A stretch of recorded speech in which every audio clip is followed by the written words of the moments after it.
I thought losing my job was the worst thing that could happen to me. I was wrong. Dead wrong. When my boss, Vernon Cray, fired me in front of 40 coworkers and announced he was dating my wife, I wanted to disappear. But 12 hours later, a stranger's call revealed something that made me realize I wasn't the victim here. I was the lucky one. My name is Dennis Holbrook, and until that Tuesday morning in March, I thought I had life figured out.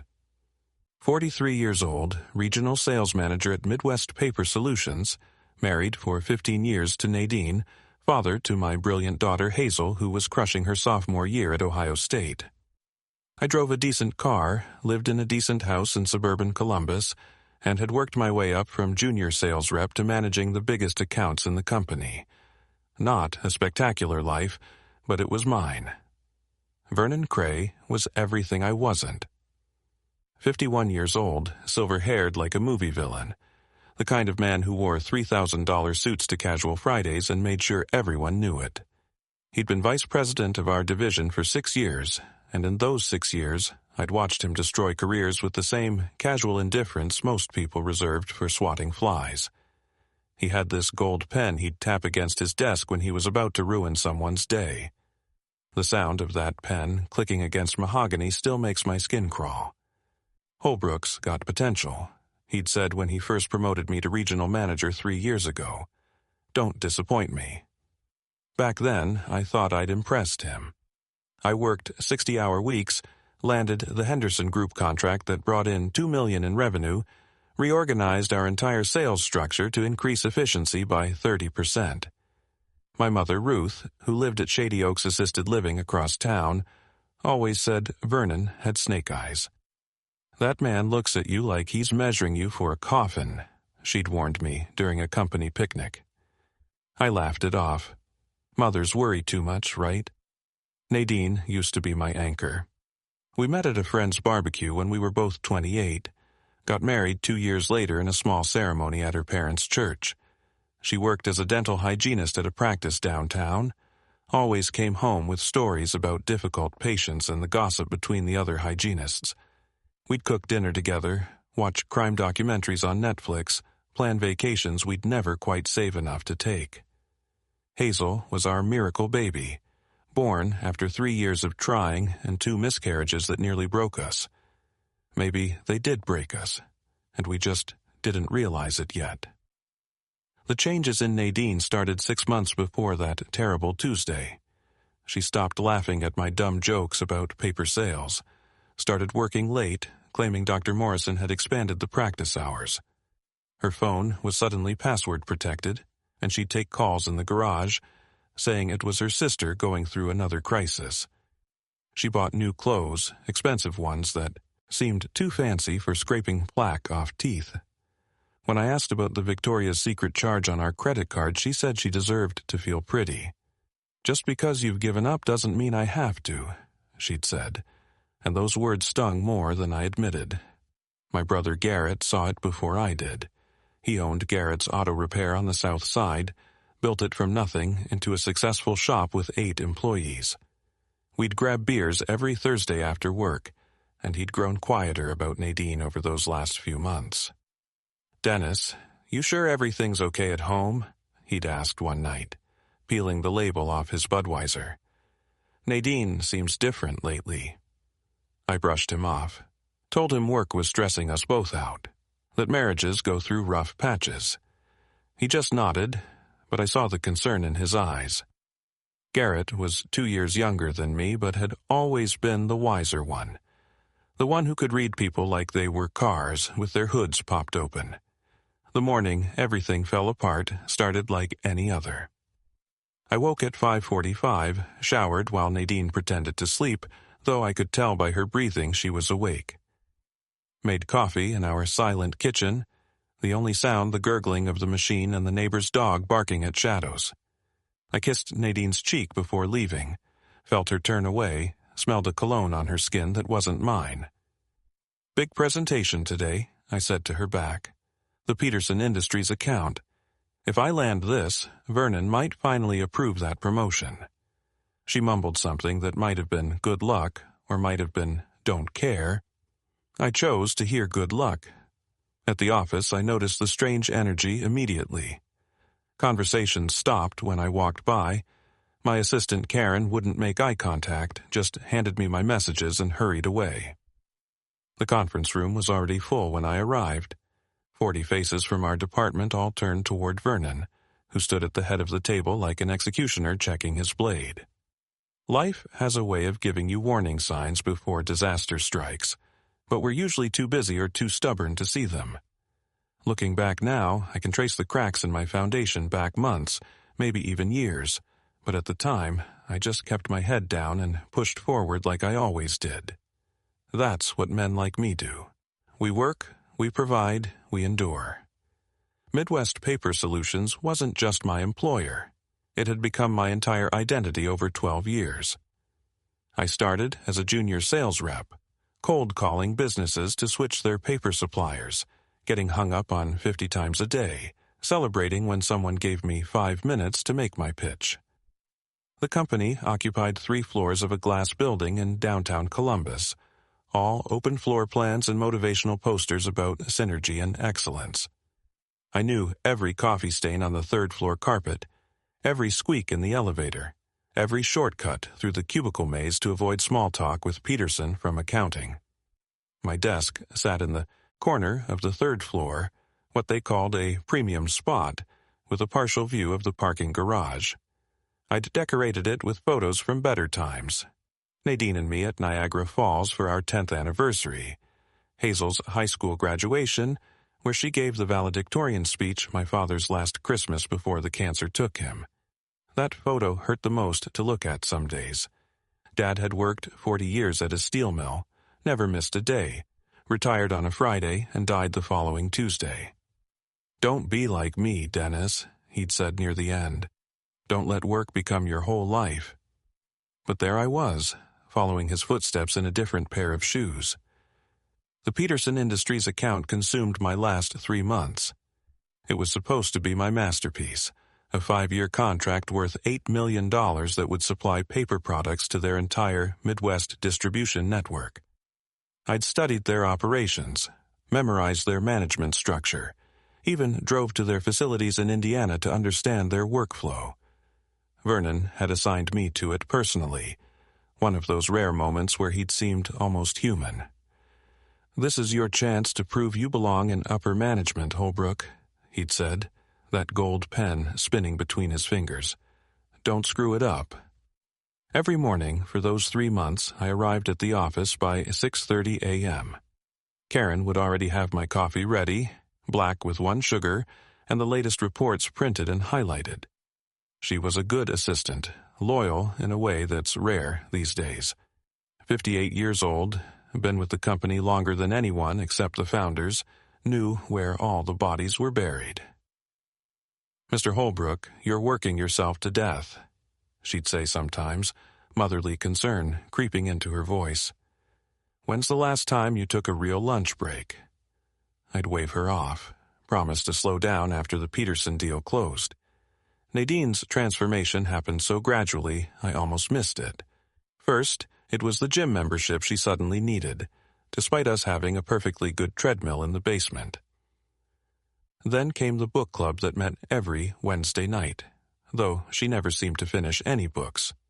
Her phone became her constant companion, and she'd smile at texts in a way she hadn't smiled at me in years. When I'd ask who she was texting, she'd say, "Just the girls from work," and leave the room. The dental office where she worked was only 15 minutes away, but somehow she started getting home 2 hours after her shift ended. My brother Garrett tried to warn me during one of our Thursday beer sessions at Murphy's Tavern, our usual booth in the back where the neon Budweiser sign flickered like a dying heartbeat. "She's different, Dennis," he said, not meeting my eyes. "Remember how she used to come to the shop, bring us lunch when we were working on your car? She hasn't been by in 6 months.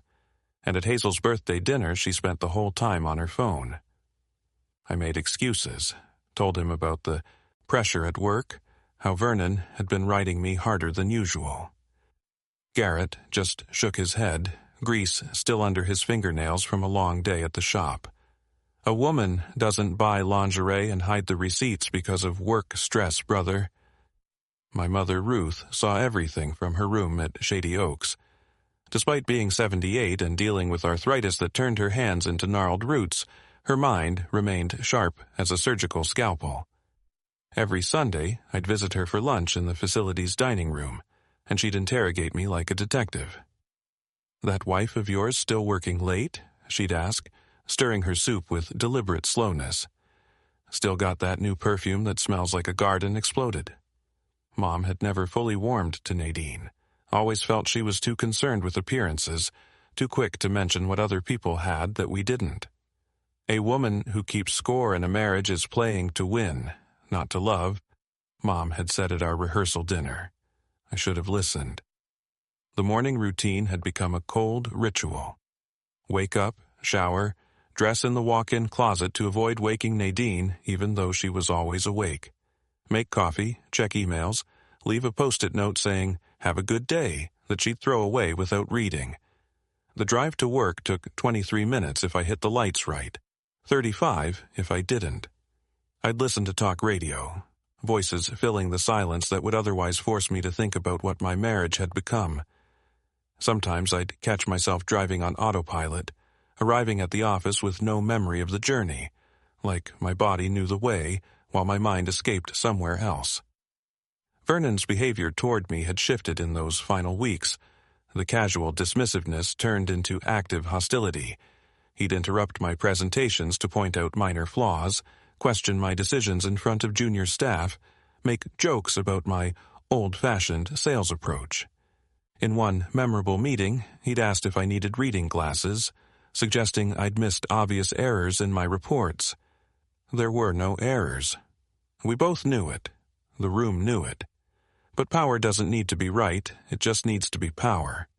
The quarterly review meeting was scheduled for 2 p.m. on that Tuesday, March 15th, a date that's now burned into my memory like a brand.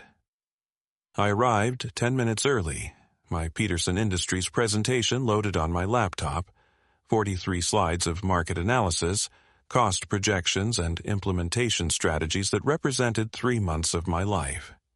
The conference room was already filling up, the entire sales department plus key players from operations and finance. Vernon stood at the head of the table, wearing a charcoal suit that probably cost more than most people's mortgage payments, that gold pen tapping against his palm like a metronome, counting down to disaster. "Take a seat, Holbrook," Vernon said, his voice carrying that fake warmth he used before destroying someone. "We need to discuss something before your presentation." The room went quiet in that specific way that happens when everyone senses blood in the water. 40 pairs of eyes shifted between Vernon and me like spectators at a gladiator match. I set down my laptop bag, noticed my hands were steady despite the knot forming in my stomach. Karen sat in the corner taking minutes, and when our eyes met she looked away quickly, but not before I caught the pity in her expression. "Dennis," Vernon began, his voice projecting to ensure everyone could hear clearly, "we need to address your performance, the inconsistencies in your reports, the missed opportunities with existing clients, the general decline in your department's morale under your leadership." My mind raced through the last quarter's numbers. We were up 18%. Customer retention was at an all-time high. My team had just won the Regional Excellence Award. "Vernon, I'm not sure what you're referring to. Our numbers are the strongest they've been in 2 years. He smiled then, the kind of smile a cat gives a mouse just before the pounce. "Numbers aren't everything, Dennis. Leadership is about more than spreadsheets. It's about vision, innovation, inspiring others to greatness. Qualities that, frankly, you've demonstrated you lack." Jerry Kaufman from accounting actually gasped. Linda from HR shifted uncomfortably in her chair, her pen frozen above her notepad. The air conditioning hummed overhead, the only sound in a room full of people holding their breath. "Effective immediately, your employment with Midwest Paper Solutions is terminated," Vernon announced, each word deliberate and clear. "Security will escort you out after this meeting. Your final paycheck will be mailed, along with information about COBRA coverage for your health insurance. The words hit like physical blows. 12 years of 60-hour weeks, missed family dinners, postponed vacations, all reduced to a public execution for entertainment. But Vernon wasn't finished. He was just getting to the main event. "Oh, and Dennis," he continued, his voice taking on a casual tone that made my skin crawl. "There's something else you should know. In the interest of full transparency, since we believe in honesty here at Midwest Paper Solutions, I should inform you that Nadine and I are together now." The room erupted in whispers, shocked faces turning between us like they were watching a tennis match. Someone in the back actually laughed nervously, quickly stifled when others glared at them. Vernon's satisfaction radiated from him like heat from a furnace. "She's already moved her belongings to my penthouse downtown.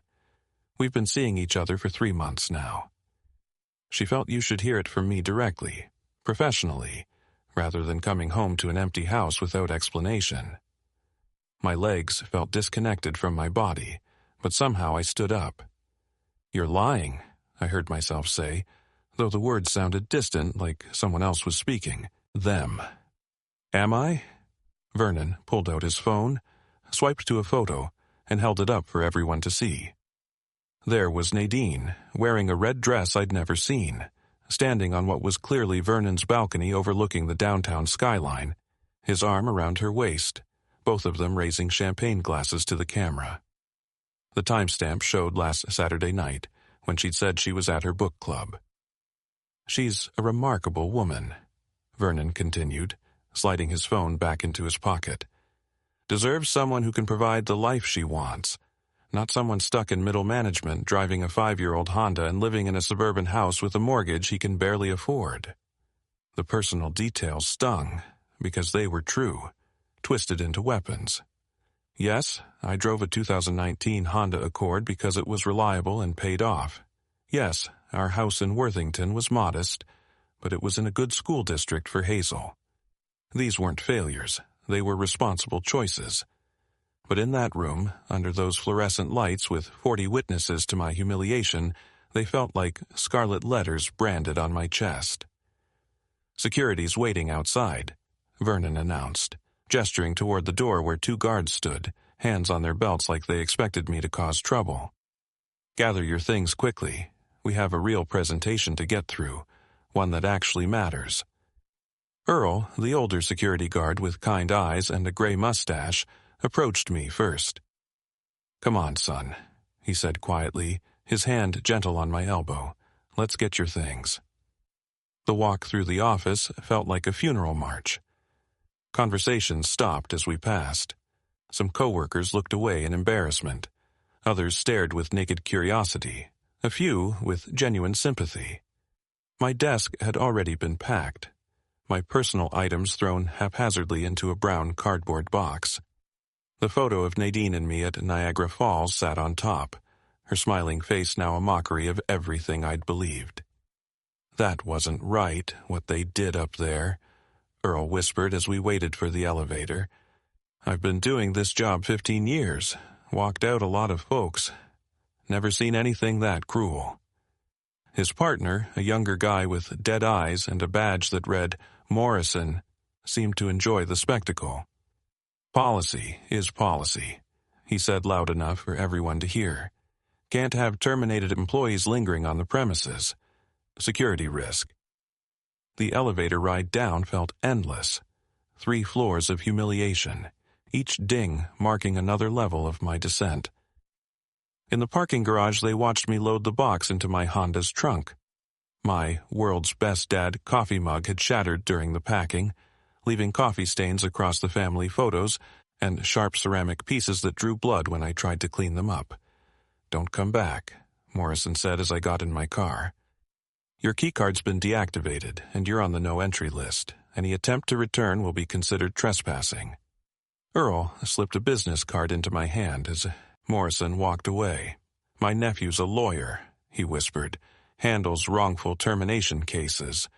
What happened up there wasn't just wrong, it might be actionable. Give him a call." I drove home on autopilot, my mind struggling to process what had just happened. Fired.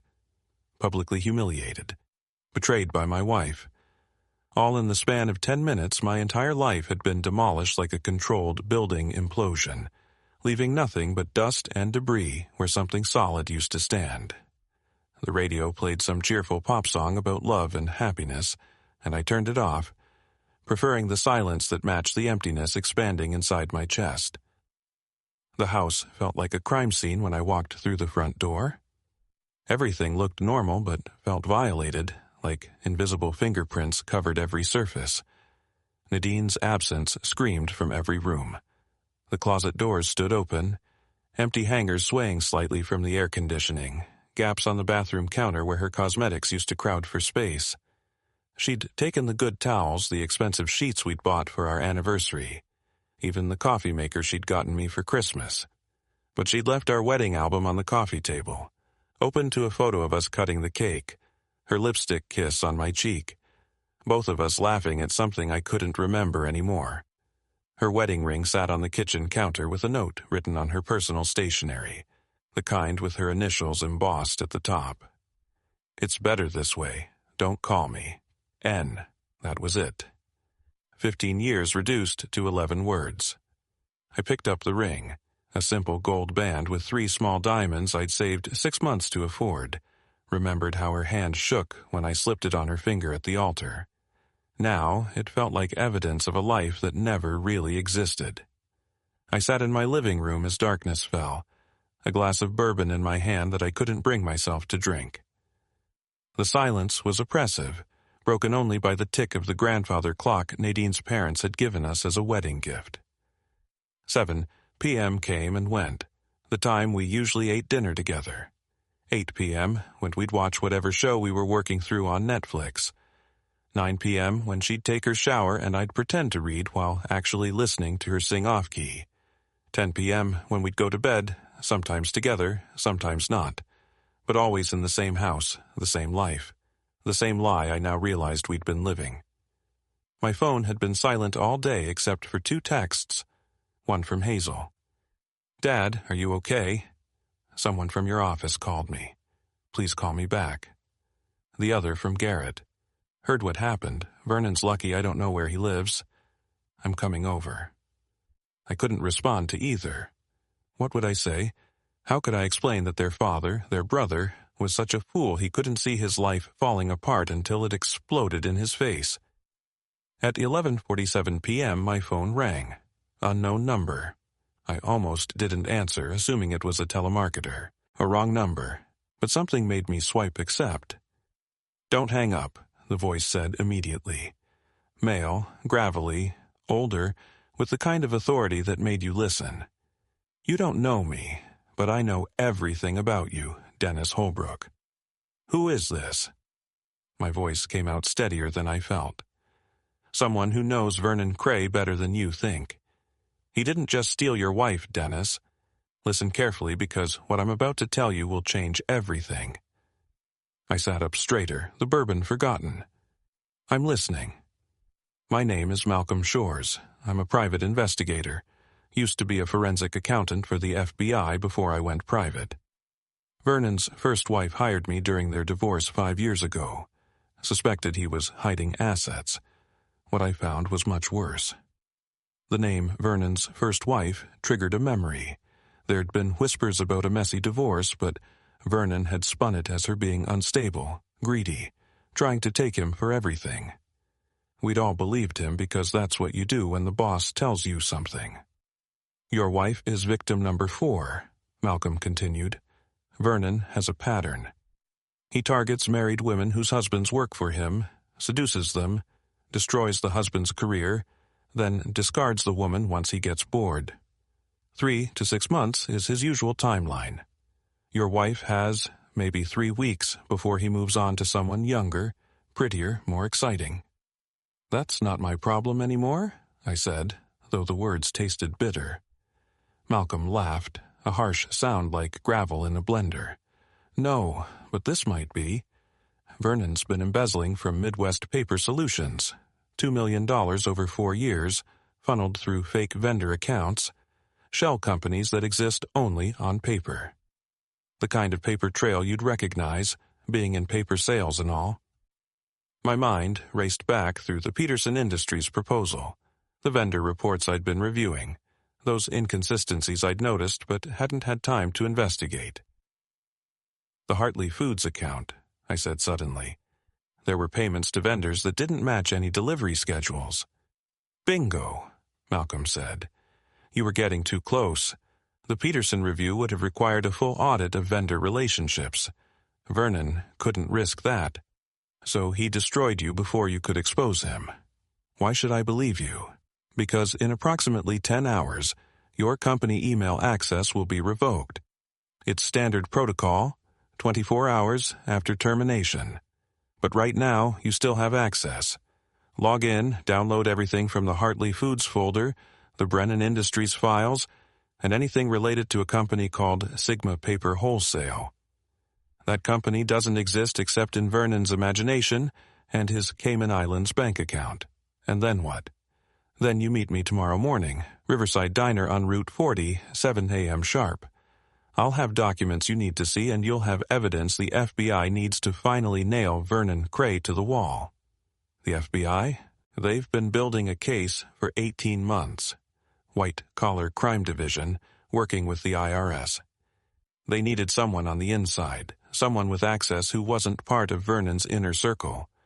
Your firing is the break they've been waiting for.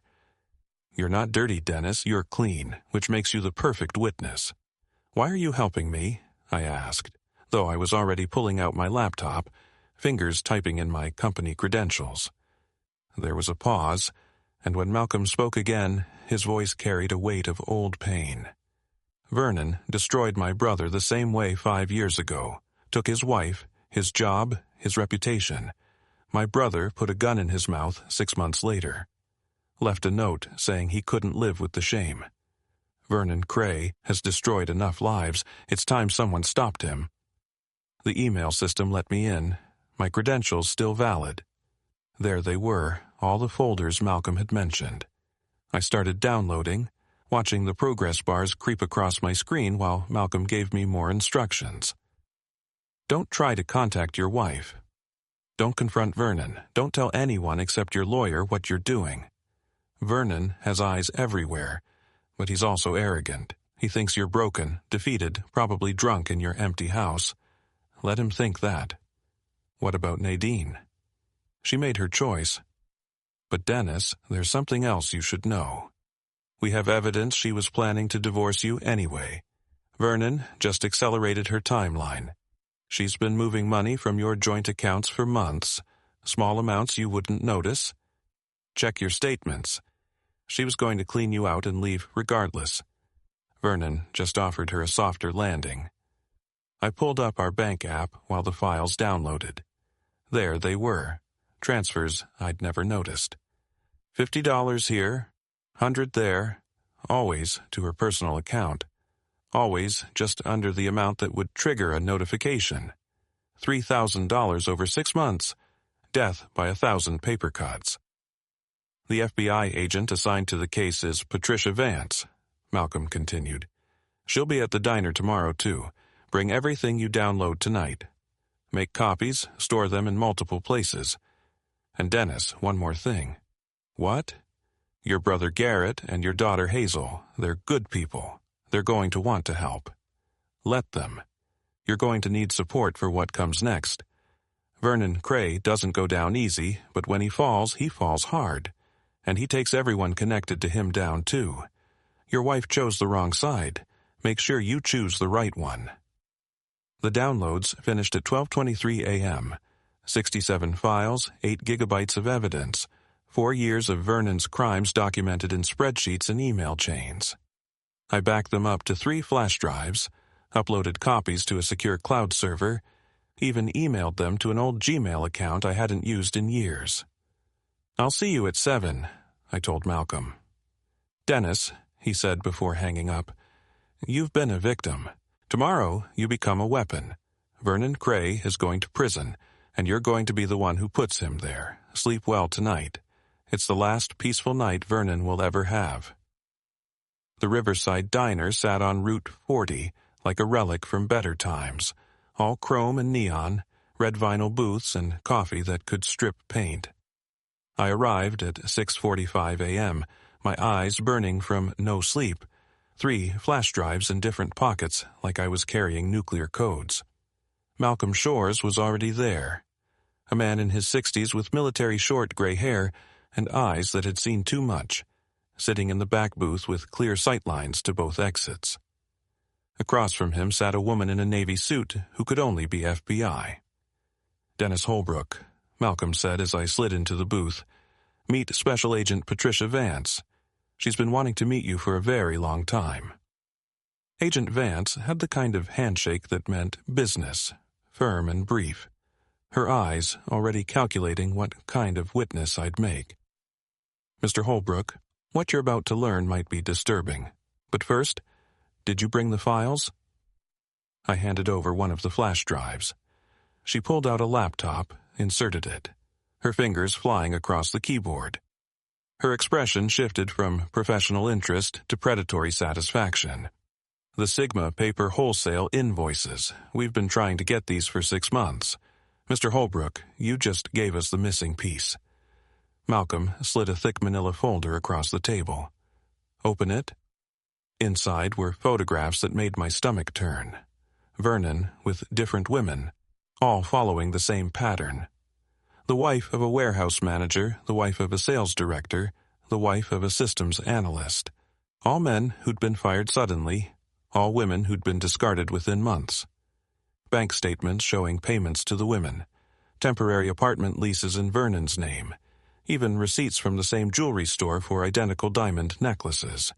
"He's a predator," Agent Vance said simply. "But that's just the personal side. The financial crimes are what will put him away." She pulled out another folder, this one marked FBI Confidential. $2.3 million embezzled over 4 years. Fake vendors, inflated invoices, kickbacks from suppliers. Your files prove what we suspected but couldn't verify. Vernon authorized every one of these payments personally. "But here's the part that's going to hurt," Malcolm said, his voice gentler now. "Your wife wasn't just having an affair. She was actively helping Vernon access your personal financial information. We have emails, Dennis. She was sending him your bank statements, your 401k information, even your daughter's college fund details." Agent Vance pulled out a printed email chain. There was Nadine's personal email address, messages to Vernon discussing my bonus structure, my accumulated vacation pay, the equity in our house. "She was helping him figure out how much you were worth," Vance explained. "Vernon promised her half of what he could extract from you in the divorce, plus what he was skimming from the company. She thought she was getting a millionaire. She was actually becoming an accomplice to federal crimes." The diner's coffee turned to acid in my stomach. "She was planning to rob me?" "More than that," Malcolm said. "She was going to claim abuse, say you were unstable, violent. Vernon had coached others through the same playbook. Make the husband look dangerous, get a restraining order, take everything while playing the victim. Your firing was supposed to be the trigger for your breakdown." "We need your help," Agent Vance said, leaning forward. "We have enough to arrest Vernon, but we want more. We want him to confess, to implicate himself beyond any shadow of doubt. Would you be willing to wear a wire?" "When?" "Tonight, Vernon called your cell at 3 a.m., left a voicemail. Did you listen to it?" I hadn't even checked. I pulled out my phone, played the message on speaker. Vernon's voice, slightly slurred from alcohol. "Dennis, it's Vernon. I feel bad about how things went down. Man to man, we should talk. Meet me at Carmine's tomorrow night, 8 p.m. Let's discuss your severance package. Maybe we can work something out that benefits everyone." "He's going to try to buy your silence," Malcolm said. "Probably offer you 6 months severance if you sign an NDA, agree not to discuss anything about the company or your termination. He's also arrogant enough to brag," Agent Vance added. "Get him talking about Nadine, about the other women, about how smart he thinks he is. We'll be listening from a van outside. The moment he incriminates himself, we move in. That night, I walked into Carmine's, the Italian restaurant where Vernon held court like a mafia don. He'd reserved a private dining room in the back, away from other customers. He was already there, that same charcoal suit, that gold pen sitting beside his whiskey glass. The wire felt like it was burning against my chest, though Agent Vance had assured me it was undetectable. "Dennis," Vernon stood, extending his hand like we were old friends. "Thanks for coming. Sit, have a drink. The 20-year scotch here is exceptional." I sat, ordered a beer I wouldn't drink, and waited. Vernon didn't disappoint. "Look, yesterday was harsh," he began, his voice carrying false sympathy. "But you have to understand. Business is business. Nadine came to me, not the other way around. She was unhappy, Dennis, said you'd become a stranger, married to your job, no passion left. Can you blame her for wanting more?" "And the others?" I asked, remembering Agent Vance's coaching. "I heard there were others before Nadine." Vernon laughed, actually laughed, swirling his whiskey. "You've been doing homework." "Yes, there were others.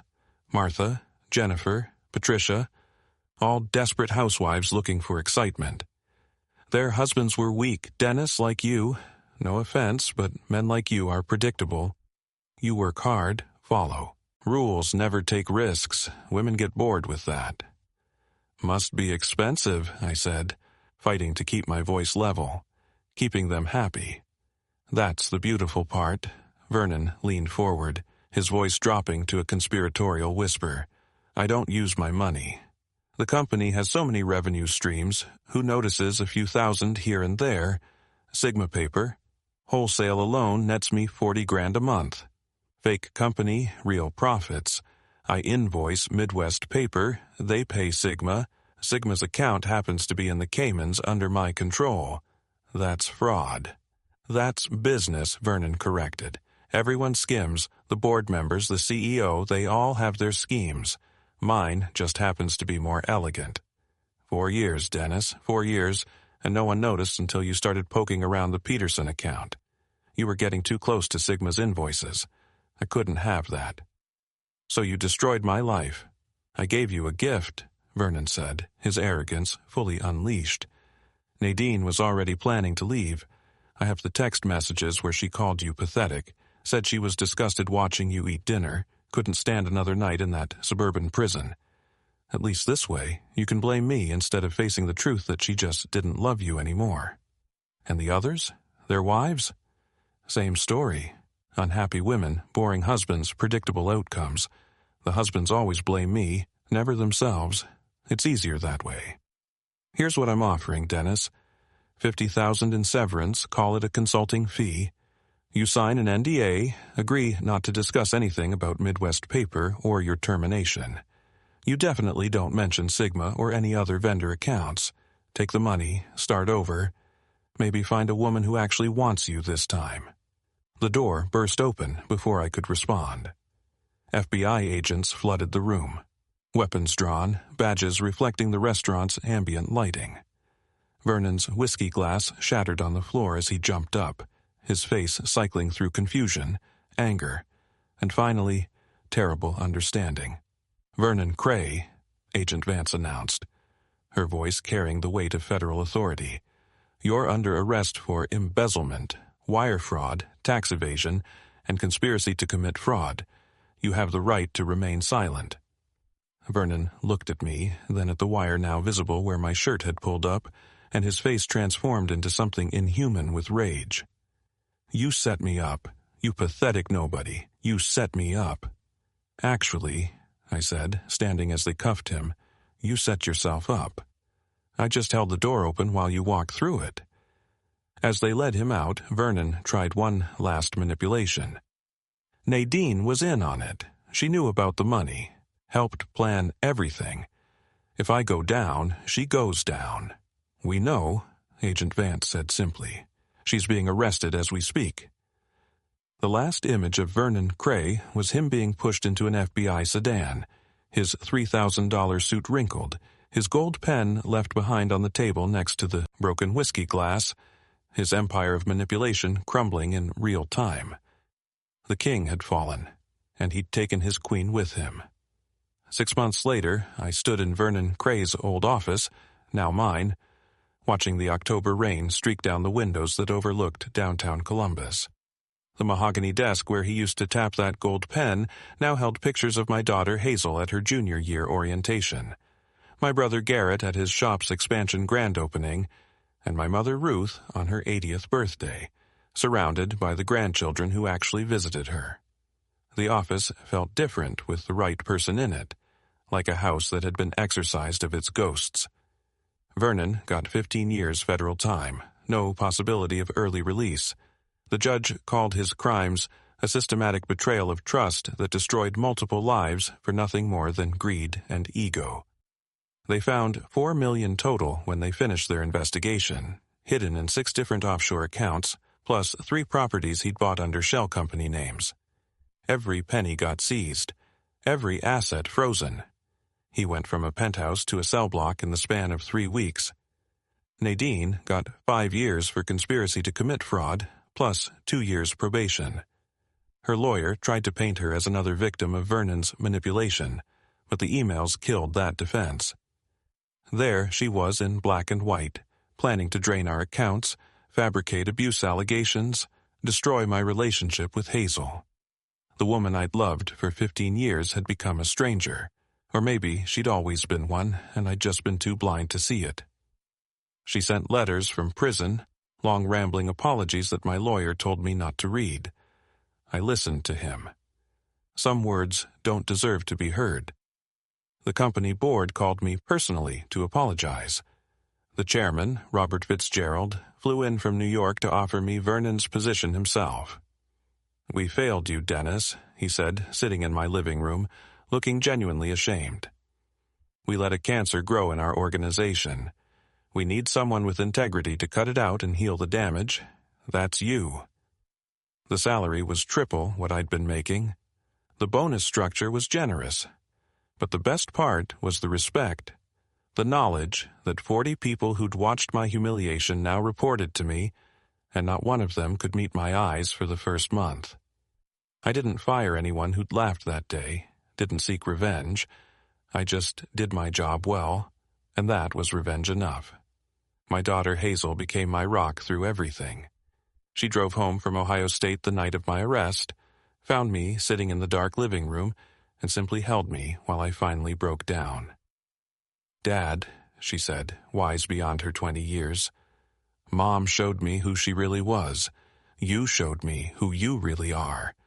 You survived this with your integrity intact. That's what matters." She spent that summer with me, helping me redecorate the house, remove every trace of Nadine, make it ours instead of theirs. We painted the walls, bought new furniture, created a home that felt like breathing again. Garrett's support never wavered. He offered me a job at his shop the day after the firing, said I could work the register, learn to change oil, whatever I needed to stay busy and pay bills. "You're my brother," he said simply. "That means something." When I got Vernon's job, Garrett took me out for beers and said, "Don't become him, Dennis. Don't let that office change who you are." I promised him it wouldn't, and I've kept that promise. Every Thursday, we still meet at Murphy's Tavern. Same booth, same beer, same brotherhood that survived everything. My mother Ruth had the best reaction to the whole saga. When I told her about Vernon's arrest, she smiled and said, "I told you that man had snake eyes, but you, my son, you've got survivor's eyes. Your father would be proud." She was right about Dad. He'd always said a man's character isn't shown when things go well, but when they fall apart. "Anyone can sail in calm weather," he used to say. "It's the storms that show who can really navigate." The Peterson Industries deal that started everything? I closed it 2 months after taking over Vernon's position. $8 million over 5 years, the largest contract in company history. I insisted Karen, my former assistant, now office manager, be there for the signing. She'd supported me through the worst of it, and she deserved to see the triumph. Malcolm Shores became an unexpected friend. We meet for coffee once a month. Two men who'd been broken by Vernon Cray's cruelty but refused to stay down. He told me about his brother, showed me pictures of the man Vernon had destroyed 5 years earlier. "You survived what killed him," Malcolm said one morning. "That's not small, that's everything." He was at the trial, sitting in the gallery when Vernon got sentenced, and I saw him cry for the first time. Justice delayed, but not denied. Agent Patricia Vance sent me a letter after the trial. "Mr. Holbrook, in 20 years of investigating white-collar crime, I've rarely seen someone handle themselves with such grace under pressure. Your testimony was crucial, but your dignity was inspiring. Vernon Cray destroyed many lives. You're the one who stopped him. Never forget that."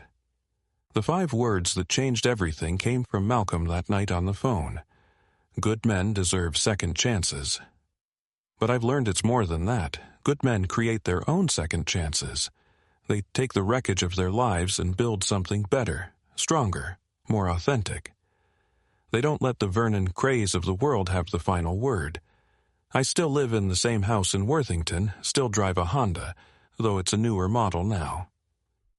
Some nights I stand in my kitchen where Nadine left her wedding ring and marvel at how much can change in such a short time.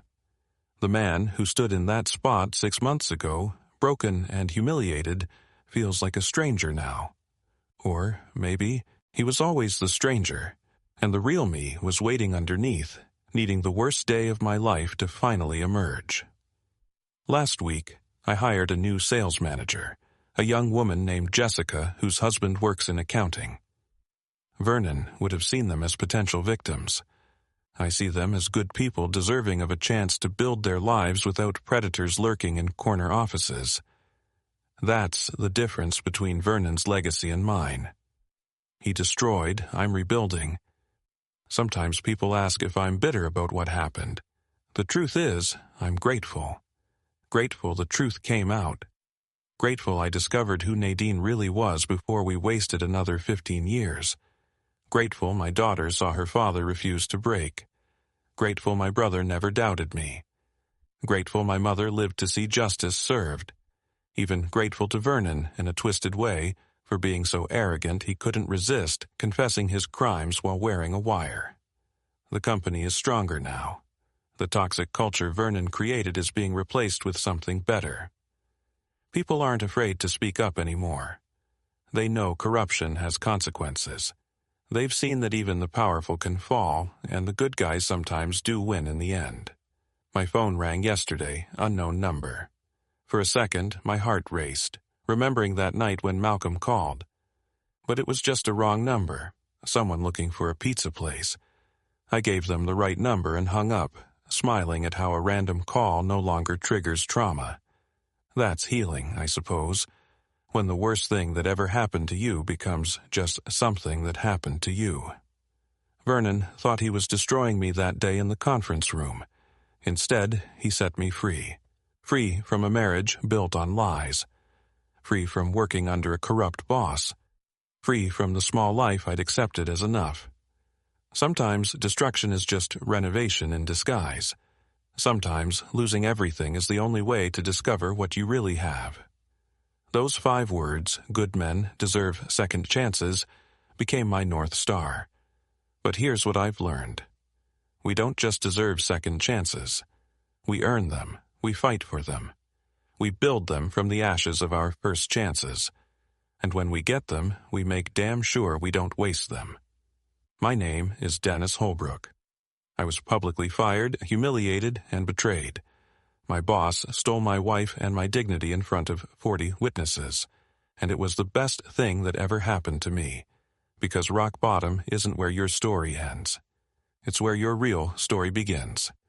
If you found value in this story, if it reminded you that surviving disaster is possible, that justice sometimes prevails, that good men really do deserve second chances, then please take a moment to like this video. Share it with someone who might need to hear that their worst day doesn't define them. Leave a comment about your own experience with betrayal and redemption, because we're all fighting battles, and sometimes knowing you're not alone makes all the difference. And don't forget to subscribe to this channel for more stories about real people facing real challenges and coming out stronger on the other side. Remember, your comeback is always stronger than your setback. Until next time, keep fighting, keep believing, and keep proving that good people don't just deserve second chances, they create them.